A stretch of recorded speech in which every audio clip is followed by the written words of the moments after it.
Uncle আমি বিয়ে করব, আপনাদের বাড়ি কোনো ছেলে আছে?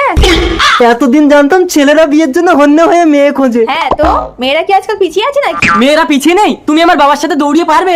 এই ছেলে, আমি তো হ্যান্ডিক্যাপ রে। সোনার আংটি কি আবার বাঁকা হয় নাকি? আর যদি আমি জিতে যাই? তাহলে আজ থেকে শাড়ি পরে সংসারের সব কাজ ছেলেরাই করবে। আর আমিও চ্যালেঞ্জ করছি, যদি আমরা হেরে যাই তাহলে আমি তোমার ওই ল্যাংড়া বাবাকেই বিয়ে করব। তার মানে আমি স্বামীহারা হব? তুমি জিতলে এরা বাপ বেটা মিলে সংসারের কাজ করবে আর আমি একটু শান্তি পাবো। আচ্ছা ঠিক আছে, চলো দেখি। তোমার বাবা যদি হেরে যায় তাহলে আমি কিন্তু তোমাকেই বিয়ে করব। যাও, কি হলো, ফিরে আসছো কেন? তুমি হেরে গেলে ওই মেয়েটা আমার স্বামীকে বিয়ে করে নেবে। আচ্ছা না পাপা, চলো তোমাকে নিয়েই ছুটবো। এবার আমার বাবাকে বিয়ে করো। না রে খোকা, আমি জিতিনি।